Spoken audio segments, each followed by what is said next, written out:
que le voy a encargar,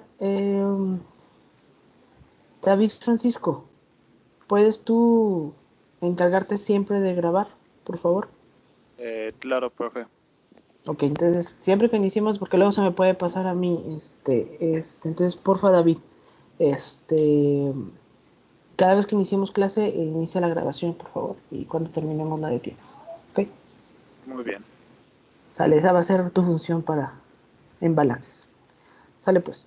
Entonces, inicia por favor la grabación de una vez. Entonces, bueno, tenemos continuo y transitorio, y ya hicimos el balance que tenemos que entrar en salida igual a acumulación. Ahora la pregunta es cuánto tardará el tanque en rebosar. ¿Qué es lo que está pasando? Tenemos vamos a imaginarnos que este es nuestro tanque de agua. Nos está diciendo que el tanque está en el inicio, el tanque está lleno hasta la mitad. Entonces vamos a suponer que está lleno hasta la mitad. Y nos está diciendo que se está introduciendo agua a un tanque, que este tanque es de 2 metros cúbicos, y nos está diciendo que está entrando agua a una velocidad de 6 kilogramos por segundo y que nos está saliendo agua pero a 3 kilogramos por segundo. ¿Sí se está grabando la clase o no? Sí. Sí. No. A ver, ya, ok. Bien, entonces tenemos que entran 6, salen 3 y tenemos 2 metros cúbicos, que es la capacidad total del tanque, pero nos está diciendo que está lleno hasta la mitad. O sea, entonces quiere decir que aquí ya tenemos, ¿qué podemos decir que tenemos? Pues que ya tenemos un metro cúbico ya de agua dentro del tanque. Entonces, para calcular el tiempo, podemos decir que el cambio de la cantidad de agua con respecto al tiempo que nos está pasando va a ser esta acumulación. ¿Sí? ¿Qué se nos está acumulando? Se nos está acumulando 3 kilos de agua por cada segundo, ¿no? Eso es lo que se nos está acumulando. Entonces, para poder calcular el tiempo en que va a tardar de rebosarse, ¿qué necesitamos para que rebose? Pues que se llene otro metro cúbico aquí, ¿no? Ya llenándosenos ahí de otro metro cúbico, el tanque ya va a empezar a rebosar. Entonces, por lo tanto, vamos a calcular el tiempo en que necesitamos que se llene un metro cúbico. Aquí el problema es que tenemos metros cúbicos y la velocidad de acumulación que tenemos es en kilogramos. Entonces, pues lo que tenemos que aplicar sería utilizar la densidad. Sabemos que 1000 kilos de agua son un metro cúbico, que nos van metros cúbicos con metros cúbicos.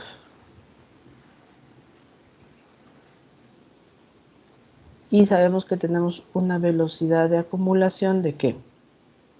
Por cada segundo se quedan 3 kilogramos de agua. Y se dan cuenta ahí, se nos dan kilogramos, se nos dan kilogramos. Por lo tanto, ya podemos calcular fácilmente el tiempo. ¿Cuánto nos da? 333.33. Ok. Pues vamos a dejarlo como 333 segundos. Entonces, en 333 segundos va a ser el tiempo en el que el tanque empiece a rebosar o ya se llene a su máximo de capacidad. Entonces, el tiempo igual a 333.33 segundos. ¿Dudas con este problema? No. No. Muy bien. Entonces, pues vamos a continuar con lo que son balances de materia y energía. Todavía estamos viendo lo básico antes ya de meternos de lleno a problemas más complejos de balances de materia, de materia al inicio. ¿Okay? Entonces, bueno, para poder realizar un balance de materia, En balances de materia nos vamos a dar cuenta que todos los problemas de balance de materia van a ser variaciones de un mismo tema, o sea, es decir, dependiendo del caso de estudio, pero al final de cuentas vamos a tener la misma ecuación, entrada menos salida, más generación menos consumo va a ser igual a acumulación, o sea, al final de cuentas vamos a tener lo mismo, ¿sí? Que va a depender pues de las corrientes de entrada, de salida, si va a haber una purga, si va a haber una recirculación, si va a haber reacción. Eso nos va a cambiar la manera de resolver el problema, pero va a estar fundamentado siempre en la ecuación general del balance. Muchas veces para solucionar estos problemas de balances vamos a usar álgebra simple, pero bueno, algunas veces vamos a ver a lo mejor un sistema de ecuaciones un poco más compleja, pero todo se va a poder resolver casi siempre mediante álgebra. Un problema muy grande al momento de tener o resolver un balance de materia es el realizar el diagrama de flujo. Si se dan cuenta, hasta el momento todos los ejemplos que hemos visto, yo les he puesto el diagrama de flujo. Sin embargo, no siempre vamos a tener a la mano el diagrama de flujo. Muchas veces nada más nos van a dar el enunciado y ese enunciado lo vamos a tener que convertir a un diagrama de flujo para poder simplificar el problema y poder ver qué incógnitas tenemos o qué variables tenemos que resolver, ¿sí? Entonces, lo primero aquí es ¿qué es el diagrama de flujo? Y bueno, el diagrama de flujo es útil y fundamental para organizar los datos de manera conveniente y poder así efectuar los cálculos subsecuentes. Casi siempre va a ser recomendable dibujar un diagrama de flujo del proceso, ya sea utilizando recuadros o símbolos para representar las unidades de proceso. Y aquí les va una tarea, ¿sí? Esta es una tarea de consulta, pero que quiero que la suban para el día de mañana. Está muy fácil de consultar, lo pueden googlear fácilmente. Lo que quiero es que me consulten qué símbolos se pueden utilizar para representar las unidades del proceso. ¿A qué me refiero con eso? Que si estamos hablando de una columna de destilación en un diagrama de flujo, ¿cómo la representamos? Si vamos a representar una columna de destilación en su forma de columna, ver cuál va a ser ese símbolo para una columna de destilación, o que si tenemos un tanque de mezclado, cómo lo vamos a representar, etcétera. Entonces, esto lo pueden encontrar fácilmente. Hay una guía que pone Pemex sobre símbolos de unidades de proceso. Eso lo pueden encontrar ahí en Google fácilmente. Entonces, lo que quiero es para mañana me revisen y suban su PDF en su carpeta de los símbolos que representan unidades de proceso. Para finalidades de este curso, vamos a usar solo recuadros al momento de realizar los balances de materia para poder simplificar mejor el curso. Pero sí es importante que sepan o tengan a la mano cómo se puede representar cada unidad de proceso. Entonces, el diagrama de flujo vamos a representarlo por recuadros o símbolos para representar cada una de las unidades de los procesos. O sea, podemos tener, si tenemos que nuestro proceso total son 3 etapas, podemos representarlo con 3 recuadros. ¿Sí? Y con líneas y flechas para representar las entradas y salidas. ¿Cómo lo vamos a hacer? Pues con las flechas nos van a indicar la dirección en la que se está moviendo el proceso, y así poder conocer cuál sería nuestra entrada, cuál sería nuestra salida, o por ejemplo si tenemos una recirculación, pues saber hacia dónde se está recirculando, o si tenemos a lo mejor una purga, saber hacia dónde se está dirigiendo o en qué parte del proceso tenemos esa salida también, o esa recirculación. ¿Ok? Entonces, por eso es muy importante todos los problemas representarlos con su diagrama de flujo. Difícilmente van a poder resolver un balance de materia si no hacen el diagrama de flujo, ¿sí? Se les va a complicar mucho, se pueden llegar a confundir. Entonces siempre es recomendable que hagan el diagrama de flujo. ¿Y cuáles son las recomendaciones para hacer este diagrama de flujo? Hay 3 recomendaciones o sugerencias que se pueden hacer. La primera es escribir los valores y las unidades de todas las variables de las corrientes conocidas en los sitios del diagrama donde se encuentran las corrientes, ¿sí? Entonces, es decir, si a nosotros el problema nos dice que tenemos una entrada de 10% de oxígeno, por ejemplo, pues vamos a poner en el diagrama de flujo, si tenemos nuestra entrada aquí, pues vamos a poner que 10% es oxígeno, ¿no?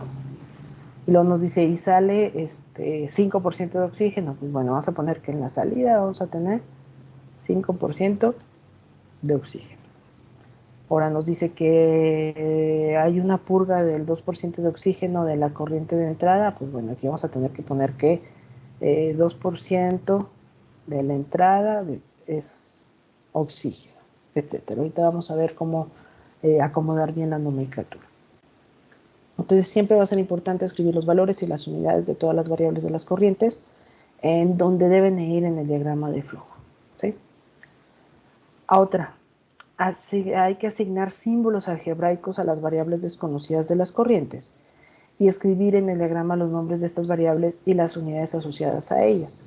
¿A qué se refiere esto? A lo mejor el flujo molar en la entrada, nada más vamos a tener una sola mezcla de algunos componentes, pero esa mezcla va a tener un flujo molar que podemos definir como N1 si hablamos de flujo molar o M1 si hablamos de flujo másico. Entonces, esta va a ser la manera algebraica en la que vamos a representar, por ejemplo, nuestra entrada. Suponiendo que acá tenemos la salida, vamos a decir que hay varias etapas, pues a lo mejor sería una N5, por ejemplo, va a ser nuestra salida, o una M5 si hablamos en cuestión de masa, ¿sí? Entonces, siempre va a ser importante asignar símbolos a esas variables desconocidas de las corrientes para poder, al momento de realizar nuestras ecuaciones de balances, pues poder ya tener identificadas esas variables en cada una de las corrientes que queremos estudiar. Y finalmente podemos realizar notas para facilitar la comprensión. A lo mejor, no sé, aquí esa purga nos dice que es 2% de la entrada, pues a lo mejor aquí podemos decir, bueno, el 0.02 de N1 corresponde a oxígeno, tal vez, no sé, la fracción restante de oxígeno, 1 menos, no sé, Y de oxígeno, pues va a ser el nitrógeno, etcétera, ¿no? Entonces, aquí este tipo de anotaciones son válidas hacer en el diagrama de flujo para, pues ahora sí que no confundirnos o recordarnos algún tipo de, de dato que puede estar en el enunciado y que a lo mejor podemos hacer perdedizo por no ponerlo en el diagrama de flujo. ¿Ok? ¿Dudas con esto? No. No. ¿No? Ok. Bueno, entonces, esta es la importancia del diagrama de flujo. Entonces, ahora sí que ya tenemos esas recomendaciones. Otra cosa, bueno, se me pasa poner las unidades asociadas a ellas. O sea, es decir, si sabemos que N1 es flujo molar, entonces casi siempre va a ser muy útil poner que N1 va a estar dado en, no sé, kilomoles por segundo. O que M1 va a estar dado en libras masas por minuto, ¿no? Entonces, siempre tener a un lado, entre paréntesis, las unidades asociadas a esas variables de cada una de las corrientes, ¿no? Eso también nos va a ayudar a facilitar el estudio. ¿Por qué? Porque a lo mejor en el problema nos va a decir que entran 30 kilomoles por segundo de oxígeno y a lo mejor vamos a tener una purga que nos diga que nos salen 2 libras masa por minuto de oxígeno. Entonces aquí vamos a tener que hacer estas libras masas, convertirlas a moles para poder comparar y hacer los cálculos correspondientes con la otra entrada, ¿no? Entonces siempre vamos a tener que tener las mismas unidades en todo el diagrama del proceso para poder facilitar los cálculos. Ok, entonces vamos a hacer este ejemplo. ¿Qué tenemos acá? nos dice, ejemplo 1, diagrama de flujo de un proceso de modificación de oxigenación del aire. ¿Alguien que lo pueda leer, por favor?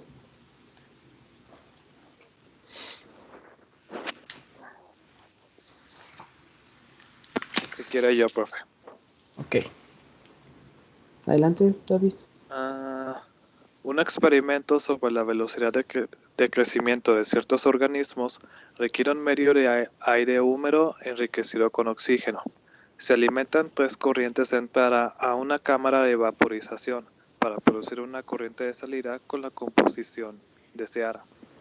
A. Agua líquida que se alimenta a velocidad de 20 centímetros cúbicos por minuto. B. Aire, 21% moles de oxígeno y 79% mol de nitrógeno. C. Oxígeno puro, con velocidad de flujo molar equivalente a la quinta parte de la velocidad del flujo molar de la corriente B. Se analiza el gas de la salida y se encuentra que contiene 1.5 moles por 1.5 moles porcentaje de agua y bueno, y construya un diagrama de flujo del proceso, indique en él las cantidades conocidas y calcule todas las variables desconocidas de las corrientes. Ok. Entonces, si se dan cuenta, es un proceso de humidificación y oxigenación de aire. Y nos están dando qué es lo que entra y qué es lo que sale. ¿Sí?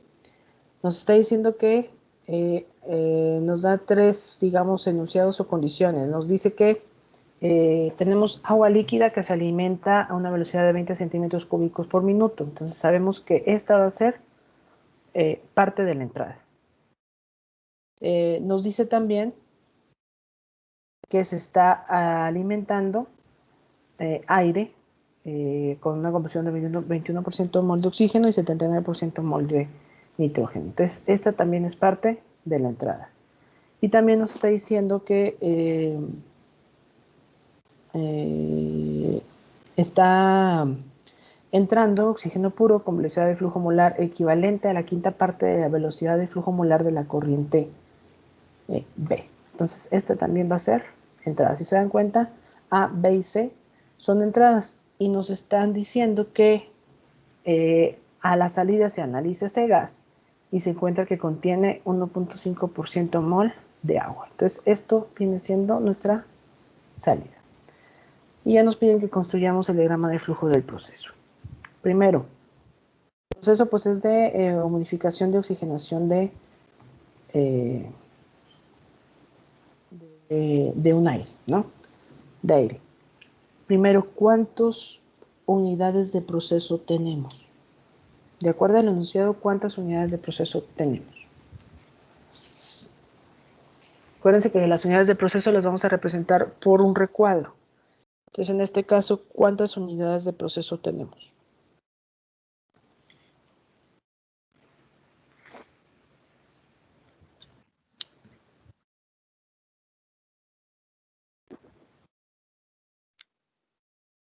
¿Cuántas ponemos?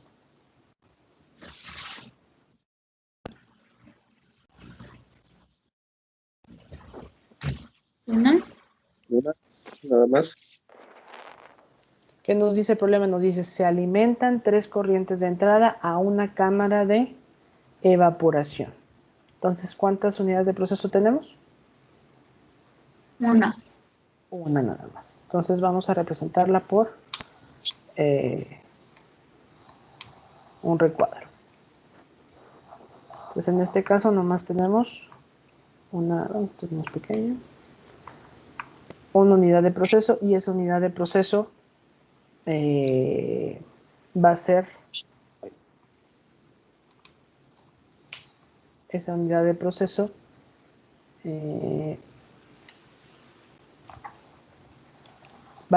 esa unidad de proceso va a ser nada más nuestra cámara de evaporación y ahí es donde vamos a tener las entradas del proceso. Ok, entonces esa unidad de proceso va a correspondernos a la cámara de evaporación. Le podemos poner ahí adentro que es una cámara de evaporación.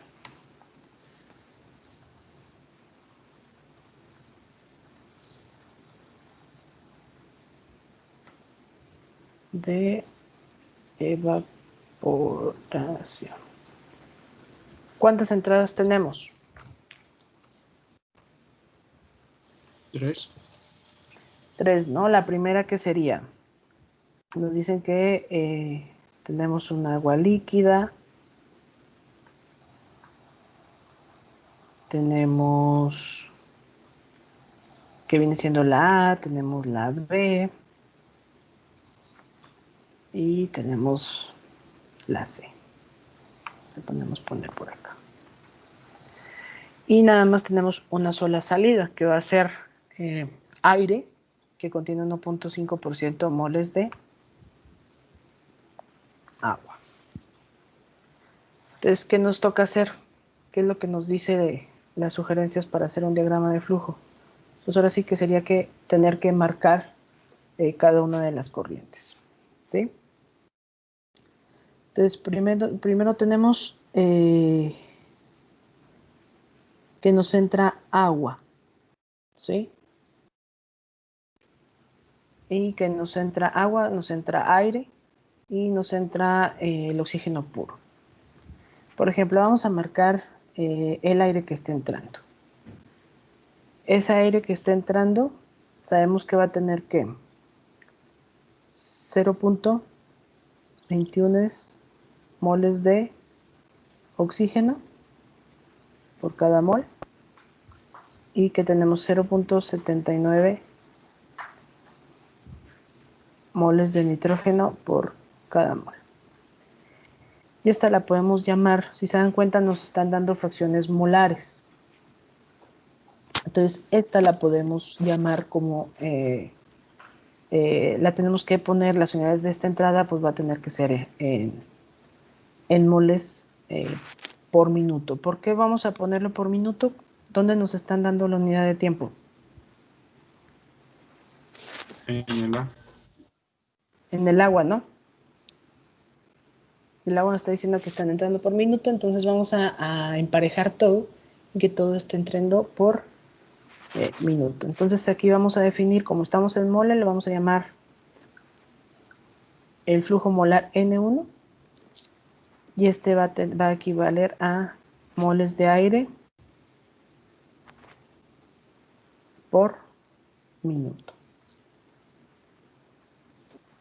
Y luego la corriente C o la entrada C nos dice que el oxígeno puro que se está introduciendo tiene una velocidad de flujo molar equivalente a la quinta parte de la velocidad de flujo molar de la corriente B. Esta es nuestra corriente B. Esta viene siendo nuestra corriente C. ¿Cómo lo podemos representar esa parte? Como dice que es la quinta parte de la velocidad N1. Entonces viene siendo que 0.2 veces N1 es lo que entra de moles de oxígeno por minuto.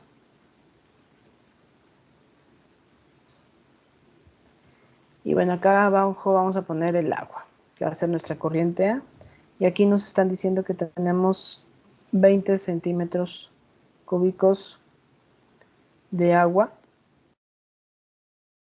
Este está en forma líquida por minuto. Esto fácilmente con la densidad y el peso molecular del agua podemos pasarlo a un flujo molar. Entonces esto lo podemos representar que tenemos un flujo molar N2, que este va a corresponder a los moles de agua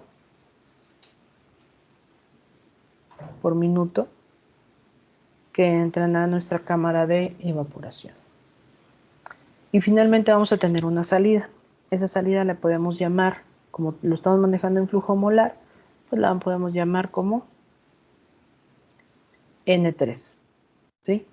Que esta va a estar dada también en moles por minuto. Y en este caso nos están dando la fracción molar del agua. Entonces vamos a saber que tenemos 0.015 va a ser nuestra fracción de molar de agua. ¿Por qué? Porque tenemos 1.5% mol. Si lo pasamos a decimales, pues sabemos que es 0.015. 0.15. Entonces, en este caso tenemos 0.015 moles de agua por cada mol de mezcla, ¿sí? Y lo correspondiente, como nos está entrando nada más agua y nos está entrando aire, que el aire está nada más compuesto por oxígeno y nitrógeno, entonces vamos a considerar que vamos a tener una fracción Y que va a estar dada para los moles de oxígeno por cada mol de mezcla que está saliendo. ¿Y cómo vamos a calcular la fracción de nitrógeno?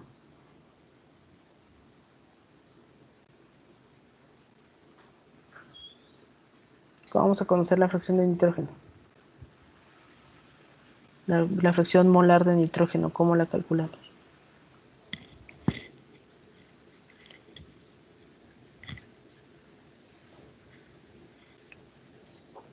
Se supone que la sumatoria de las fracciones molares de todos, se supone que la sumatoria de las fracciones molares de todos nos tiene que dar 1, ¿no? O sea, si tenemos la fracción del agua, más la fracción del oxígeno, más la fracción del nitrógeno, que son los únicos 3 componentes que están en el sistema, nos debe de dar 1, ¿no? Ya conocemos la fracción del agua, que en este caso es 0.015. Entonces, la fracción del oxígeno y del nitrógeno, ¿cuánto debe de sumar?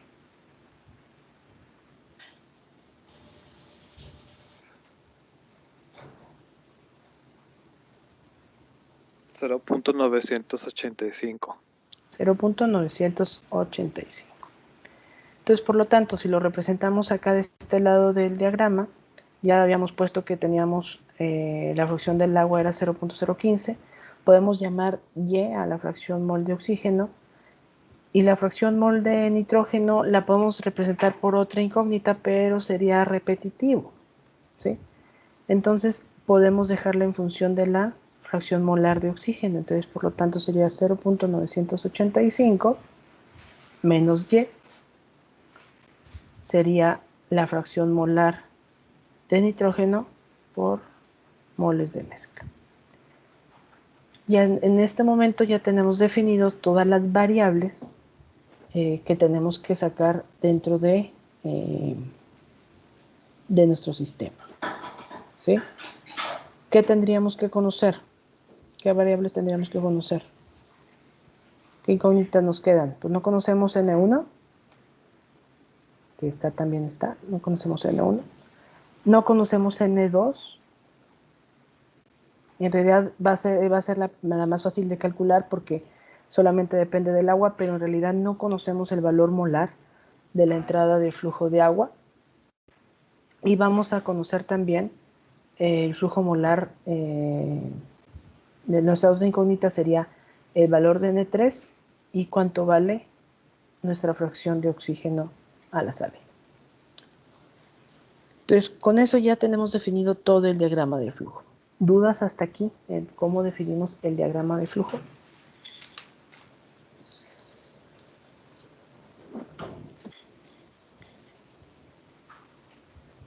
Pregunten. No, ¿No? no. Ok, muy bien. Entonces, bueno, ya tenemos definidos todas nuestras incógnitas. Lo que tenemos que conocer sería N1, N2, N3 y la fracción Y.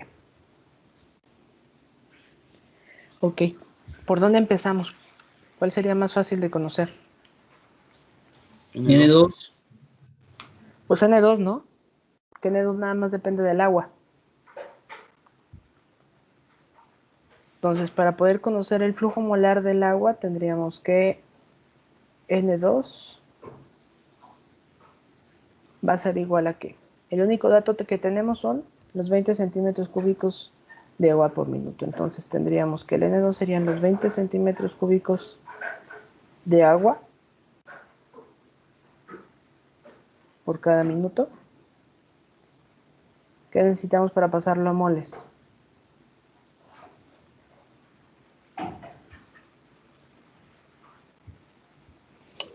El peso molecular. ¿Mande? El peso molecular. Necesitamos el peso molecular y aparte este La volumen, de- pues lo tendríamos que pasar a masa primero, ¿no? por la densidad. Entonces, primero lo multiplicaríamos por la densidad. Tendríamos que, son centímetros cúbicos, entonces podemos poner que 1 gramo de agua es, tenemos 1 gramo de agua por cada centímetro cúbico. En este caso, pues se nos van las unidades de centímetro cúbico por centímetro cúbico y ya nos va a quedar un flujo, en realidad nos va a quedar un flujo másico, ¿no? Que tenemos gramos por minuto. Pero nos piden flujo molar, entonces aquí ahora sí meteríamos el peso molecular, que sabemos que un mol de agua pesa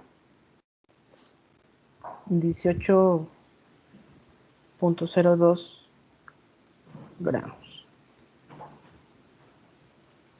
Y ya con esto se nos irían los gramos con los gramos, ya nos quedaría moles por minuto, entonces ya ahora sí estamos en las unidades de flujo molar. ¿Cuánto nos da? Hagan el cálculo. 1.10. ¿Mande? 1.10. 1.10. ¿Qué serían? Moles de agua Moles de agua por por minuto. Entonces ya conocemos N2. Vamos a ponerla por acá.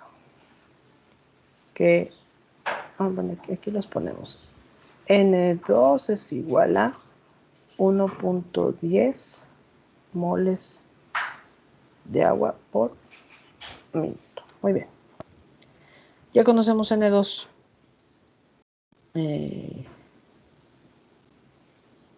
¿Qué otra podemos conocer? Ya tenemos esta, N2. ¿Qué podríamos conocer? ¿Podríamos conocer N1?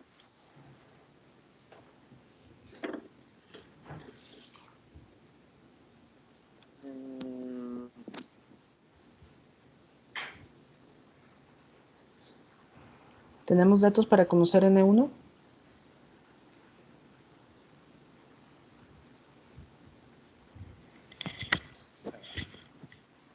En realidad no, todavía no tenemos suficientes datos. Entonces, si hacemos un balance para el agua, podríamos conocer el valor de N3. ¿Por qué? Si se dan cuenta, en la corriente B y C no nos está entrando agua, solo oxígeno y nitrógeno, ¿no? En estas dos corrientes. En estas dos corrientes no nos entra agua. Pero acá en la corriente A sí nos está entrando agua y en la corriente N3, en la salida, nos está saliendo agua y podemos conocer y nos dan el valor de la fracción de agua que tiene. Entonces con eso fácilmente podemos hacer un balance para agua y calcular el valor de N3. Entonces definiendo un balance para agua. Este sistema es que, si ponemos la ecuación general del balance, tenemos que entrada menos salida más generación menos consumo igual a acumulación. ¿De qué tipo, cómo nos quedaría la ecuación general del balance? ¿Tenemos entrada? Sí, tenemos entrada. ¿Tenemos salida? ¿Tenemos generación y consumo? No, ¿Hay reacción química? no. No, nada más estamos mezclando. Estamos humedeciendo aire, pero no hay reacción química. Entonces, los términos de generación y de consumo no están. ¿Y hay acumulación?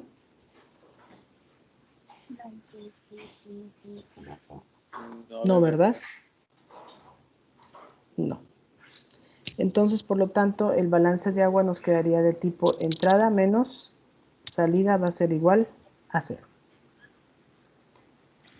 ¿Qué nos está entrando de agua? 20 centímetros cúbicos sobre minutos. Ajá, pero bueno, ya lo vamos a manejar ahora sí en flujo molar. Entonces sabemos que la entrada va a ser igual a la salida. Entonces, por lo tanto, lo que nos está entrando nos está entrando N2 Sería moles, 1.10 moles sobre moles minuto. de agua por minuto, que eso va a ser igual a esa N3, que la unidad de las unidades del N3 pues son moles por minuto porque son una mezcla de cosas. Pero como nada más estamos haciendo el balance para agua, pues lo tenemos que multiplicar por la fracción de agua que hay en esa corriente. Y sabemos que la fracción molar es de 0.015 moles de agua por cada mol de mezcla. Si checamos el análisis dimensional, podemos corroborar que los moles de mezcla se nos van con moles de mezcla y al final tendríamos moles de agua por minuto. Entonces ahí sí está completo, ¿no? Ya conocemos N2, entonces por lo tanto podemos despejar para N3. ¿Cómo nos quedaría? N3 sería igual a ¿qué? A N2, no, A N2 N2 sobre 0.05. sobre 0.015. Aquí a sabiendas que las unidades son moles de agua por minuto. Entonces, por lo tanto, moles por minuto, entonces por lo tanto, N3, ¿cómo nos quedaría? Sabemos que N2 es igual a ¿qué? A 1.10 moles por minuto sobre 0.015.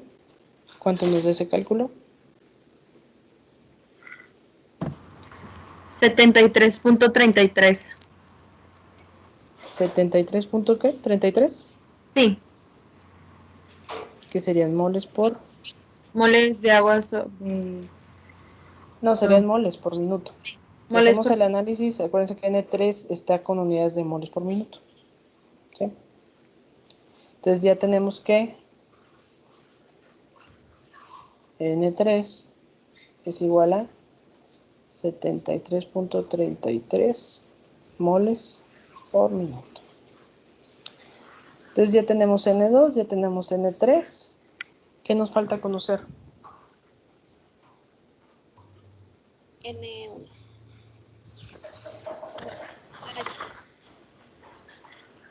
¿Qué nos faltaría? N1, ¿no? Sí. Y nos falta la Y también. ¿Cómo calculamos N1? Ya está bien fácil calcular N1. ¿Cómo lo calcularíamos? Le restamos a N3 el valor de N2. Ajá, bueno, por ahí va. Ese sería el camino. ¿Qué tendríamos? Tendríamos que hacer un balance molar total o de todo el sistema,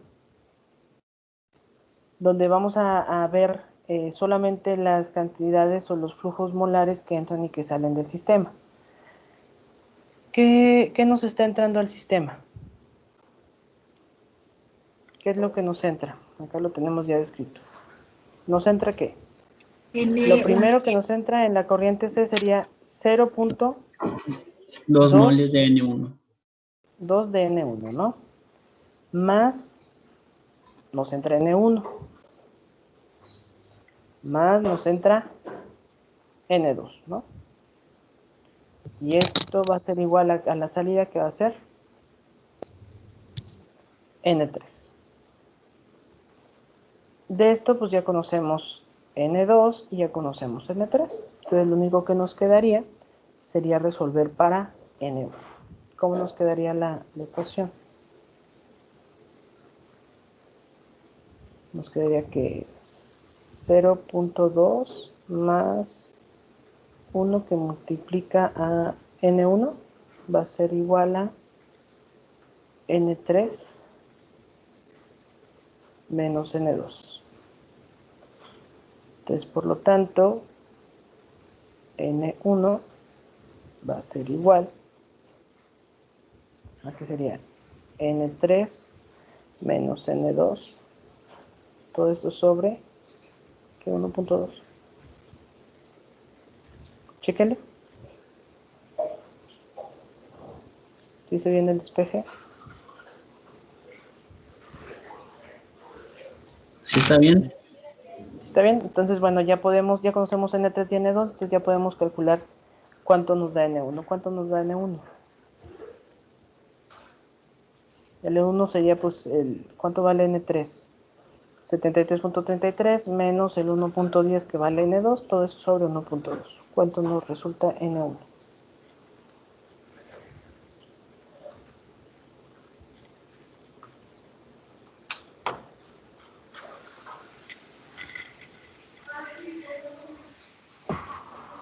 $60.19. ¿60.19? Sí. Ok, entonces tenemos que N1 es 60.19 y que serían moles por minuto, ¿no? Muy bien. Entonces ahora sí ya tenemos el valor de N1 también, que es igual a 60.19 moles por minuto. Y bueno, finalmente lo único que nos falta es conocer Y, ¿no? El valor de Y. Calcúlenlo. ¿Qué tendríamos que hacer para conocer el valor de Y? ¿Un balance sobre qué? Del aire Podemos que tomar dos entra. caminos.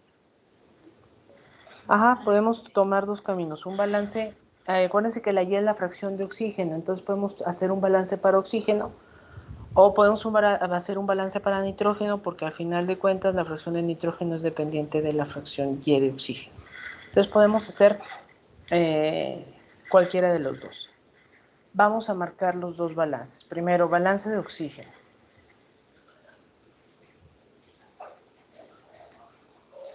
Para el oxígeno, nada más. Vamos a hacer el balance para la especie de oxígeno. ¿Cuánto nos entra de oxígeno? Si vemos el diagrama, la corriente C y la corriente B tiene oxígeno, ¿no? Entonces, lo que nos entra sería 0.2 veces N1 más acá en la N1, ¿cuánto tenemos? Sería que es 0.21, ¿no? Sí. En la otra corriente nos entra 0.21 N1 de oxígeno. ¿Y eso va a ser igual a qué? Ayer. A Y, ¿por qué? Porque el 0. O sea, sí va a ser a Y, pero por la N3, ¿no, David? Sí. Sí. Desde aquí ya conocemos N1 y ya conocemos N3, podemos despejar fácilmente para Y. Despejen y calculen a ver cuánto nos da.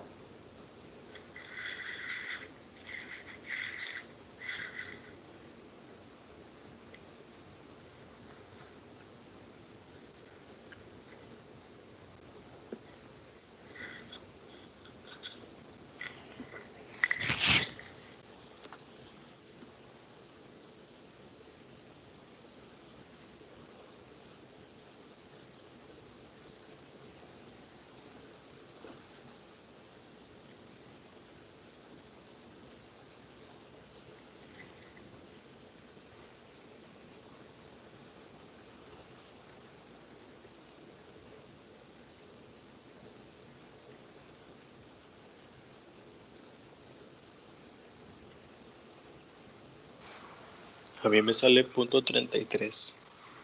0.3365. 33, ¿qué? 75. 65. Entonces, esta sería nuestra fracción molar de oxígeno, o podemos ponerle que moles de oxígeno por moles de la mezcla. Entonces, se dan cuenta que si hacemos el balance para oxígeno, fácilmente podemos conseguir Y. De igual forma, si hacíamos el balance, vamos a comprobarlo, el balance para nitrógeno nos debe dar el mismo resultado. Nada más, pues bueno, el balance sería un poco distinto. En la corriente B no tenemos entrada de nitrógeno, pero sí en la corriente En la corriente C no tenemos entrada de oxígeno, pero en la corriente B sí. Entonces la corriente B sería que tendríamos que 0.79 moles de oxígeno por N1, es lo que nos está entrando, y sería igual a esa N3 por la fracción correspondiente al nitrógeno, que viene siendo 0.985 menos 10. De igual forma, conocemos N1, conocemos N3. Si resolvemos o despejamos para Y, pues nos debe dar la misma fracción. Vamos a corroborar cuánto vale la Y. Ahora con el balance para nitrógeno debe salir igual. Chequenlo, por favor.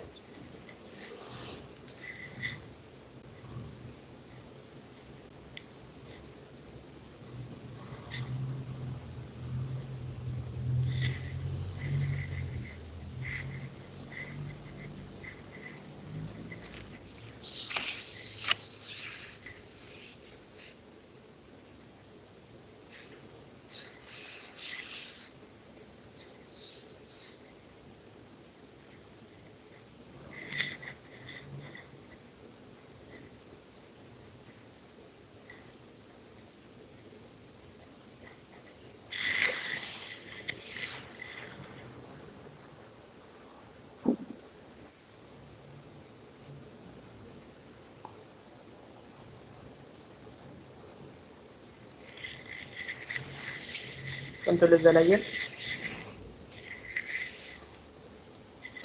Sí sale igual a .3365.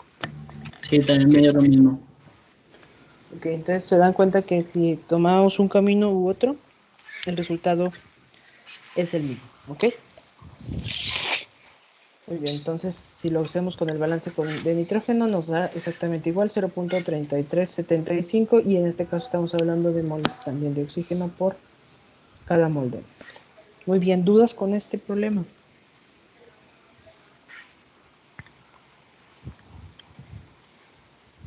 ¿No?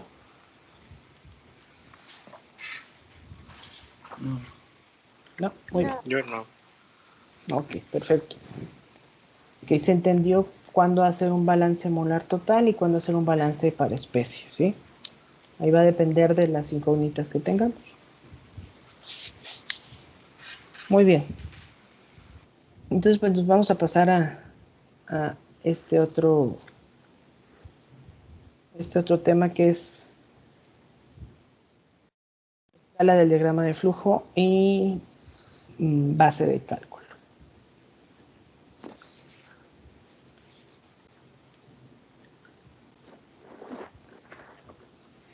Ay, creo que se me movió otra vez aquí. La figura esta es de este problema.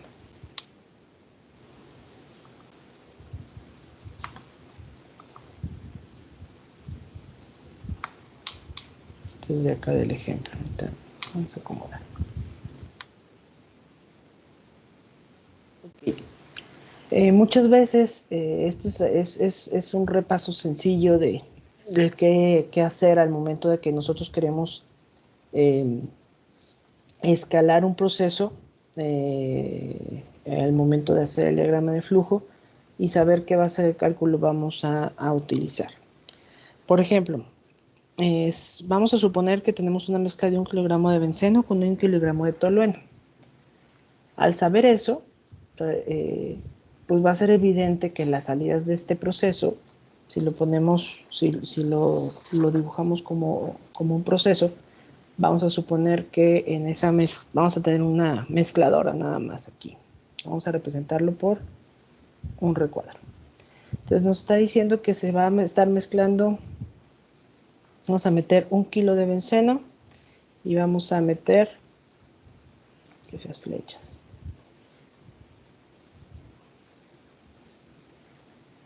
Vamos a poner 1 kilo de benceno y vamos a meter 1 kilo de tolueno. Y nada más pues se va a mezclar en el mezclador. Pues lógico nos van a salir 2 kilos de mezcla. Y como sabemos que entra 1 kilo de cada uno, pues vamos también a saber que vamos a tener 0.5 kilogramos de benceno y 0.5, digo, bueno, 0.5 kilogramos de benceno por kilogramos de mezcla. Y vamos a saber que tenemos 0.5 kilogramos de tolueno por kilogramos de mezcla. Se ve muy lógico, ¿no? Esa parte. Sí queda claro, ¿no? Sí. Si ven, si ven, este proceso pues ya está totalmente balanceado y si cumple con el balance de materia tanto para los componentes como para el global, ¿no?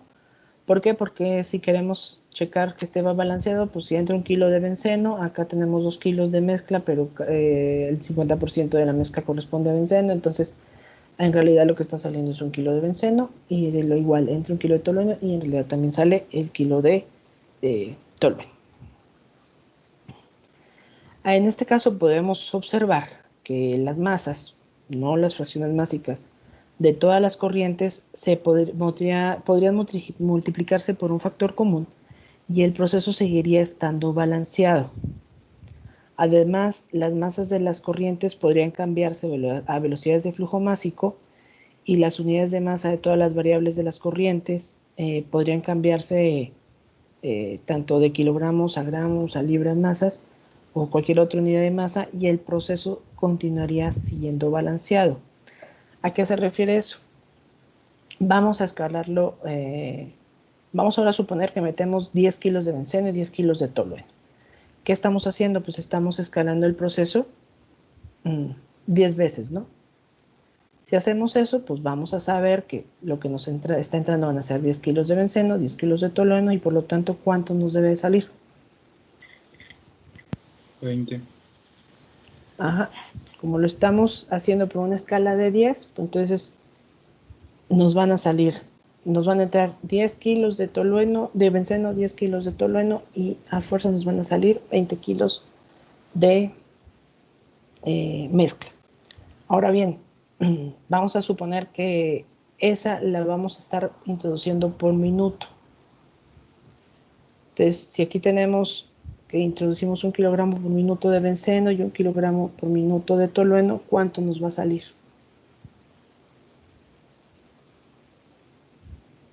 Nos deben de salir que 2 kilogramos por minuto de mezcla, ¿no? Entonces, acuérdense lo que les estaba comentando. No importa si las corrientes se multiplican por un factor común, el proceso sigue estando balanceado. Si lo cambiamos a velocidades de flujo, ya sea másico o molar, dependiendo de lo que estemos manejando, el sistema seguiría estando balanceado, nada más que ahora pues va a estar representado en unidades de velocidad, ¿sí? O por ejemplo, si aquí queremos cambiar todo a libras, pues podemos poner que nos entra 1 libra masa y el de benceno y 1 libra masa de tolueno y al final de cuentas nos va a salir 2 libras masas de mezcla, ¿sí? Sin cambiar las fracciones. Lo único que aquí, en vez de tener 0.5 kilogramos de benceno por kilogramo de mezcla, ahora vamos a tener 0.5 libras de benceno por libras de mezcla. ¿Ok? Entonces, ¿se entiende a lo que se refiere a hacer cambios de escala?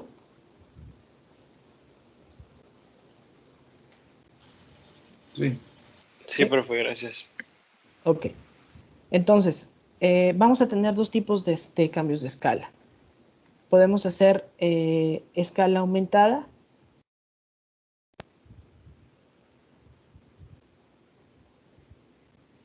Eso se va a referir que cuando las cantidades finales pues van a ser mayores a las cantidades originales. O sea, es decir, por ejemplo, aquí en el ejemplo que estaba multiplicando por 10, pues eso va a ser una escala aumentada. Cuando son mayor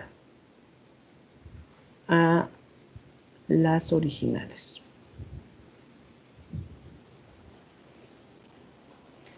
O escala reducida,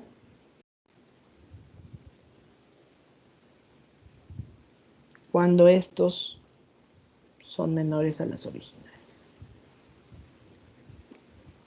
a las originales. ¿Ok? Entonces, igual podemos aumentar de escala o podemos disminuir de escala sin que el proceso se esté cambiando.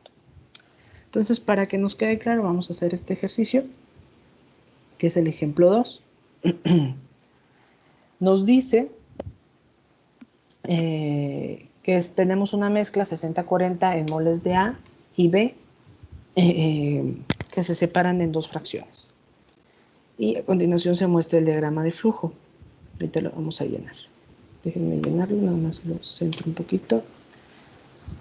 En este diagrama de flujo vamos a suponer que nada más tenemos A y B. No sabemos qué son, nada más le vamos a considerar A y B. Vamos a considerar que tenemos, si se dan cuenta, nos entran 60 y 40 moles. Entonces, en total, ¿cuántos nos están entrando? ¿Cuántos moles? 100 Nos moles. está entrando 100 moles, ¿no? Entonces, nuestra entrada son 100 moles. Y sabemos que 0.60 van a ser moles de A por cada mol de mezcla. Y 0.40 van a ser moles de B por cada mol de mezcla. Y nos dice que se separa en dos fracciones. Y bueno, aquí ya nos dan esa separación de las dos fracciones. Nos dicen que vamos a tener en la primera salida 50 moles de mezcla, de las cuales 0.95 moles van a ser de A y 0.05 moles van a ser de B.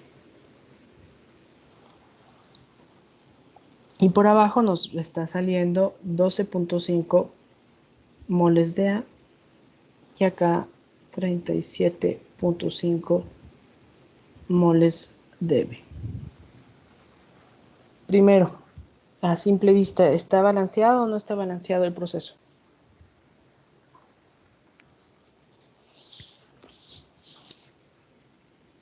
¿Cómo ven ustedes? Pues sí está balanceado, ¿no? Nos están entrando 100 moles, arriba nos salen 50 y abajo, si hacemos la suma, también nos salen 50. ¿Ok? Entonces, en esa parte se está cumpliendo que el sistema sí está balanceado. Entonces, la pregunta ahora es que se desea lograr la misma separación, pero ahora con una alimentación continua de 1250 libras mol por hora. Nos dice que se modifique la escala del diagrama de flujo de acuerdo con eso. ¿Cómo lo haríamos? Esta imagen es de aquí.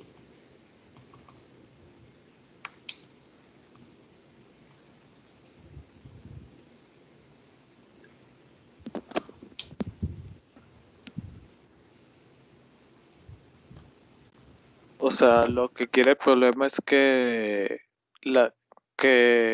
entre el mismo flujo por ambas entradas. A ver, ¿cómo, David? No. Lo que nos está preguntando aquí es esto. Ese es el diagrama que nos están dando de flujo, ¿no? Nos están entrando 100 y nos salen 50, y bueno, nos salen arriba 50 moles con cierta composición y abajo otros 50 moles, pero con una composición distinta, ¿no? Lo que queremos es que se quiere lograr esta misma separación, pero ahora si estuviéramos introduciendo 1250 libras moles por hora. La pregunta aquí es que hay que modificar la escala de diagrama de flujo de acuerdo con esta consideración. ¿Qué tendríamos que hacer primero? Primero lo que tendríamos que hacer es sacar el factor de escala, el factor escalar. Si sacamos el factor de escala,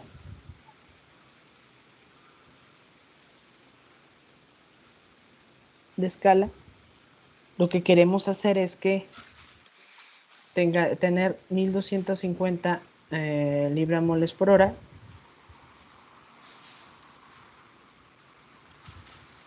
tomando en cuenta que en el diagrama o en el proceso original tenemos 100 moles. Entonces, por lo tanto, nuestro factor de escala serían 12.5 libras mol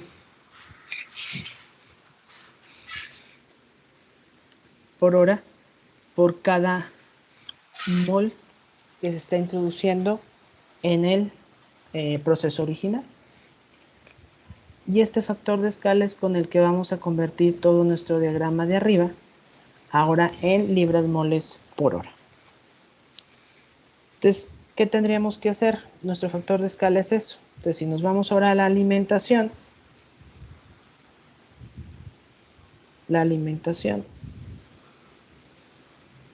sabemos que nuestra alimentación son 100 moles. Esto por el factor de escala, nuestro factor de escala son 12.5 libra mol por hora por cada mol original que está entrando. Si se dan cuenta, se nos van moles con moles y nos va a quedar que la entrada van a ser 1250 libras moles por hora. Entonces, con este factor de escala ya pudimos transformar nuestra alimentación de 100 moles a 1250 libras moles por hora, que era lo que nos pedía el problema. Ahora, pues tenemos que hacer lo mismo para la salida, ¿no? En la salida, si vemos nuestra salida del producto ligero, o bueno, la parte de arriba o superior, vamos a ponerle salida superior. ¿Cuánto nos sale? Sabemos que nos salen 50 moles. Si lo multiplicamos esto por nuestro factor de escala, que va a ser 12.5, ¿cuánto nos da de resultado? 50 por 12.5.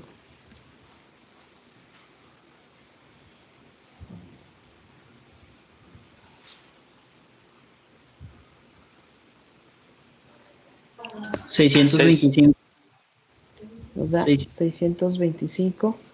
¿Qué nos quedaría? El factor de escala tiene unidades de ¿qué? De libra mol por hora por cada mol. Entonces nos quedarían ¿qué? Libras moles por hora. Ahora bien, en la salida inferior tenemos tanto el producto A como el producto B. Para A nos está saliendo que son 12.5 moles. Esto multiplicado por el factor de escala, que también es 12.5, ¿cuánto nos da?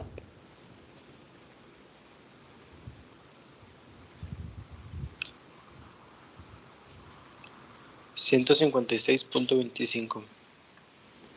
156.25 serían libras moles por hora. Y finalmente en la salida inferior, pero para el producto B, nos están saliendo 37.5 moles. Esto por el factor de escala que estamos manejando, nos da como resultado ¿cuánto? 468.75 libra mol por hora. ¿Punto qué? Punto 75. 75, ok. Sería libra mol por hora. Y si se dan cuenta, ya tenemos tanto la entrada, como las dos salidas transformadas en libra mol por hora. Entonces ahora sí ya lo podemos poner en nuestro diagrama. ¿Sí? Voy a poner para usar el mismo diagrama, voy a nada más a poner con azul los valores que nos dieron. Entonces, sí, la alimentación nos quedaría en libras moles como 1250 libra mol por hora. ¿Qué pasa con las fracciones? ¿Se conservan o no se conservan? Se quedan igual. Se Igual. Quedan conservan. igual. Ajá, quedan igual, nada más ahora tendríamos 0.6, pero lo podemos llamar libras moles de A por mol, 0.4 libras moles de B por cada mol. Y a la salida, en la salida superior, nos quedaría. Esos 50 moles eran igual a ¿cuánto? 625, ¿verdad? Sí. Serían 625 libras mol por hora. Y las fracciones se conservan igual. Tendríamos 0.95, pero ahora libras mol dA por libra-mol de mezcla y 0.05 libra-mol de B por libra-mol de la mezcla. Y en la salida de A tendríamos que, habíamos dicho, siento que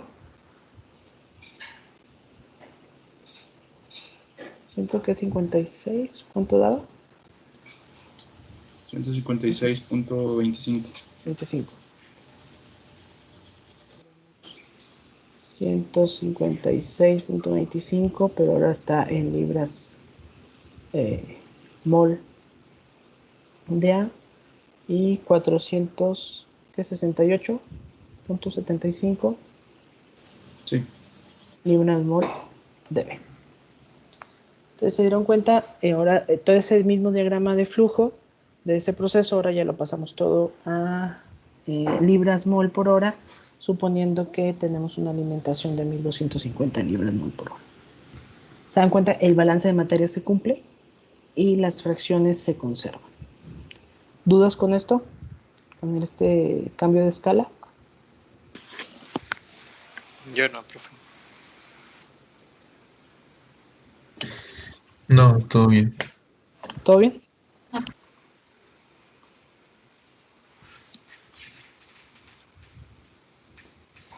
Entonces, bueno, aquí quiero hacer una aclaración que lo apunten, porque va a ser importante al momento de resolver problemas de balances. Va a ser es lo siguiente. Hay veces que vamos a tener que definir nosotros una base de cálculo. Muchas veces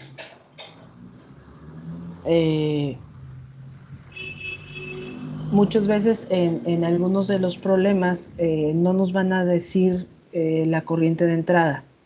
Entonces, pero sí nos pueden dar la composición de la mezcla. Entonces, muchas veces es conveniente definir nosotros una base de cálculo. Esa base de cálculo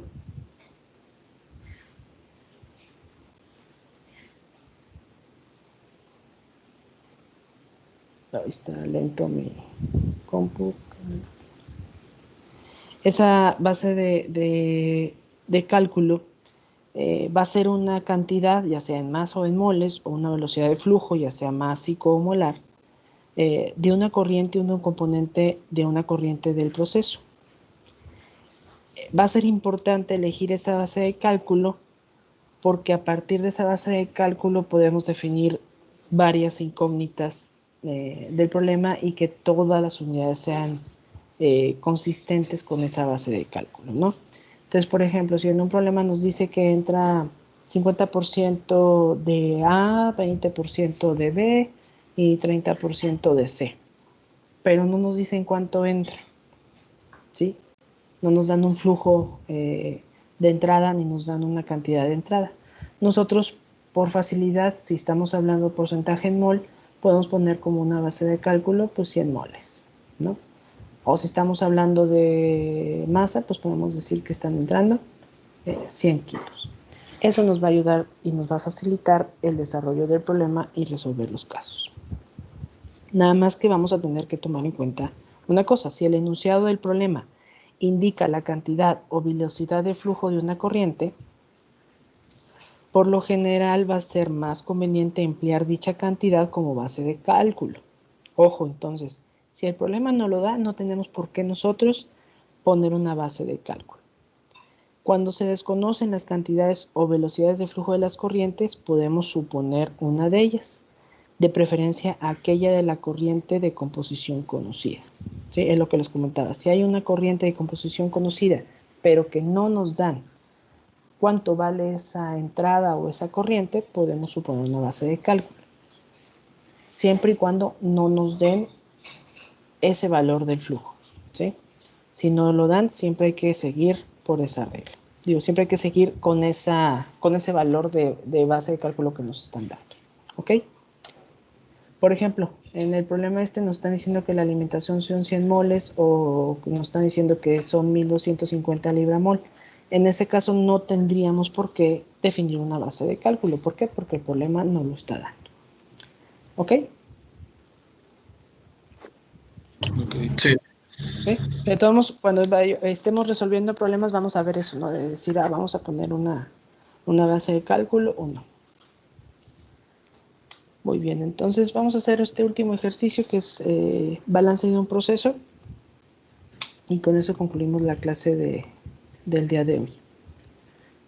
¿Ok? Ahora sí vamos a meternos un poquito a lo que es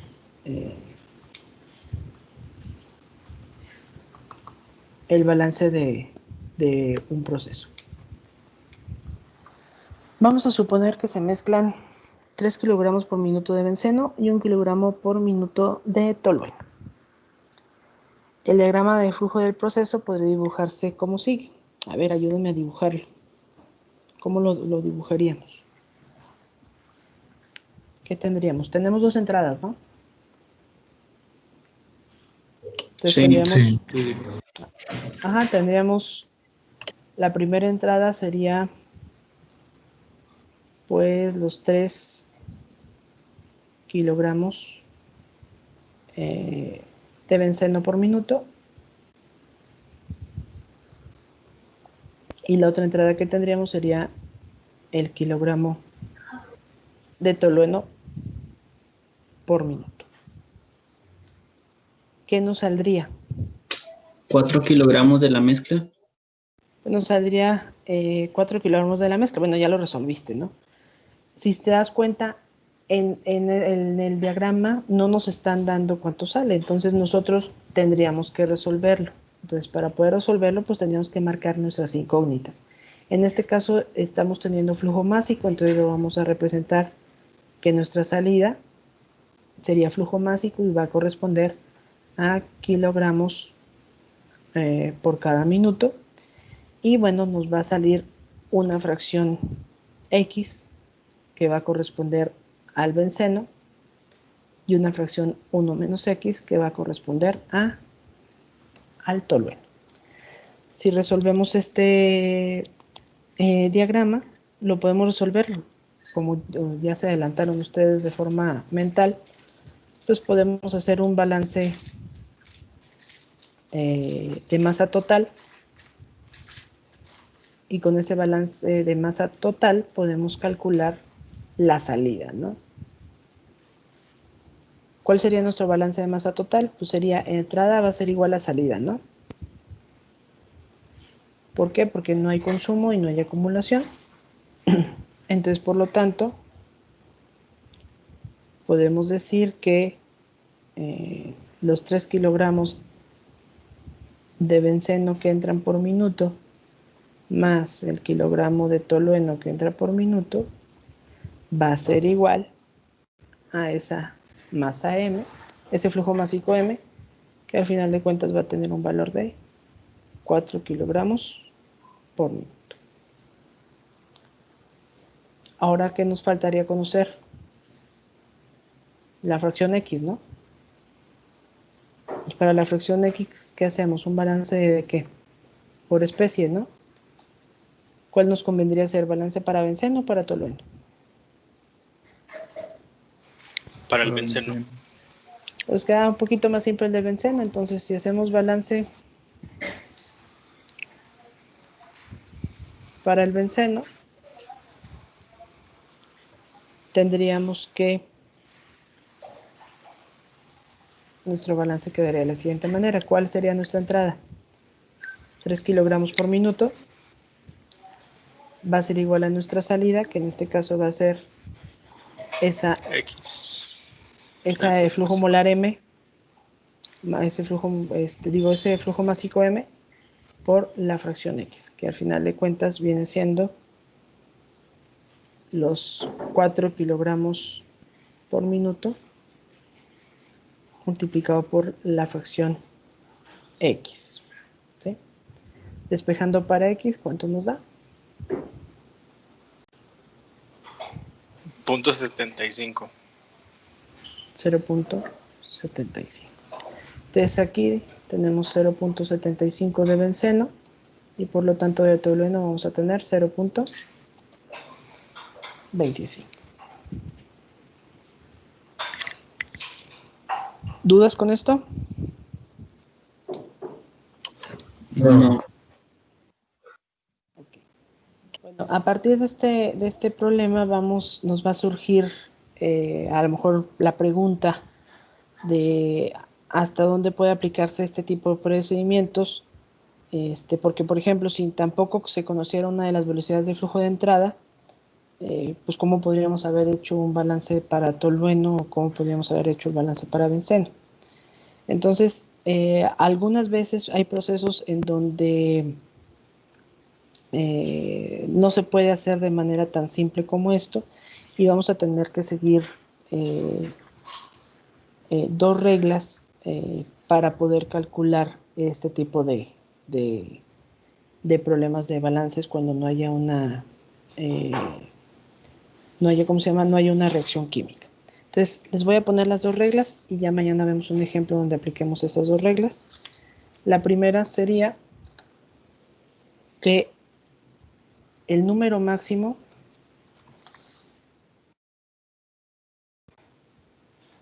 de ecuaciones independientes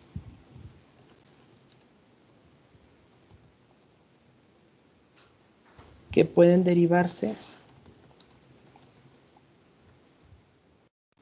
escribiendo balances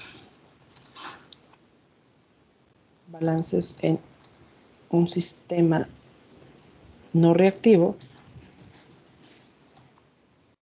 es igual al número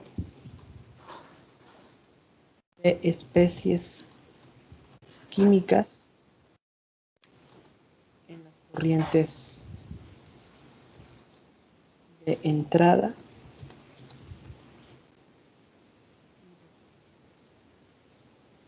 Entonces, esa es la primera regla, el número máximo de ecuaciones independientes que podamos tener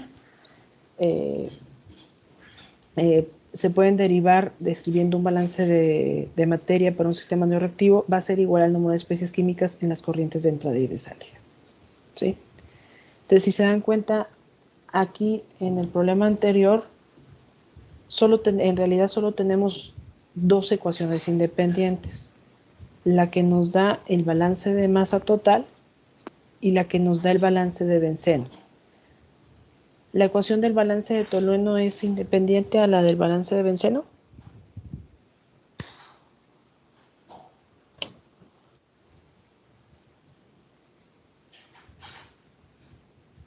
¿Qué opinan ustedes?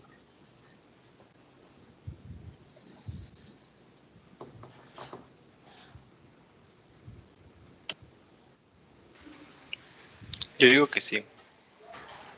¿Son independientes o no? Sí.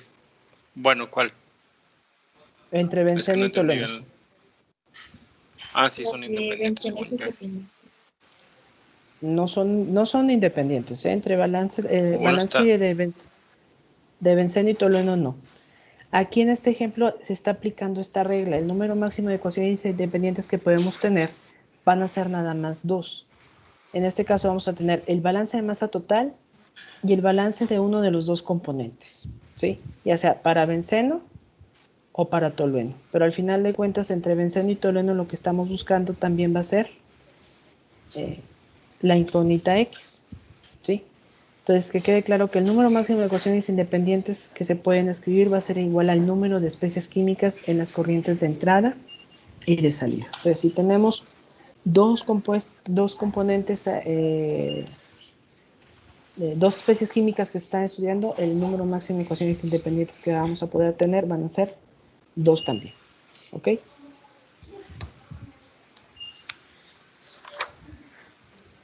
Y bueno, finalmente la segunda regla va a ser que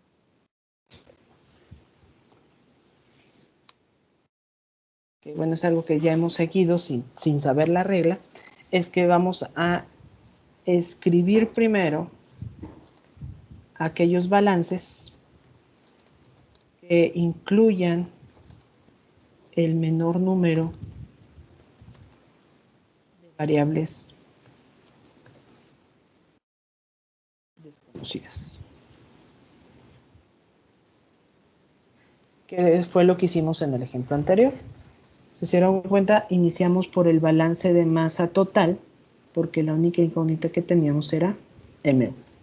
Si hubiésemos empezado por el balance de benceno, pues no hubiésemos podido resolverlo. ¿Por qué? Porque hubiésemos tenido dos incógnitas, tanto la M como la X. Entonces, siempre vamos a tener el número de ecuaciones independientes igual al número de especies químicas que se están estudiando, y vamos a escribir primero aquellos balances que incluyen el menor número de variables con la finalidad pues de resolverlo de forma más fácil el problema.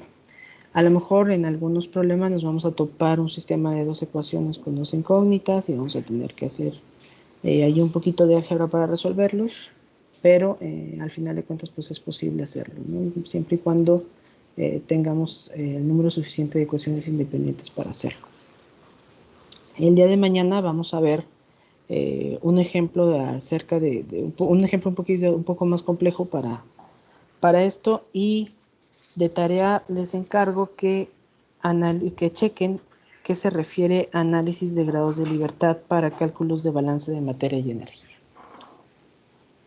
Entonces, tarea, análisis,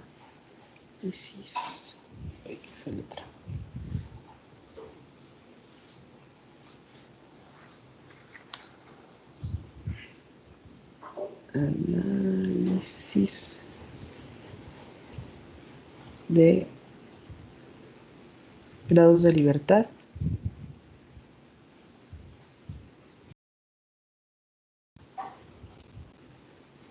cálculos de balance de materia. Entonces, chequenlo. ¿A qué se refiere el análisis de grados de libertad para cálculos de balance de materia? ¿Para qué nos sirve? ¿Y cuál es la importancia para los balances de materia y energía? ¿Ok? Entonces, nos vemos el día de mañana de 10 a 12. ¿Alguna duda que haya quedado? Doctor, Profe, Mande. ¿esta tarea también la vamos a subir o solo la de los símbolos? No, si quieren pueden ponerte ahí junto la consulta. Al final de cuentas es una consulta muy pequeña. Entonces súbanla en el mismo documento PDF que vayan a subir con los símbolos. Ok, gracias. Sale.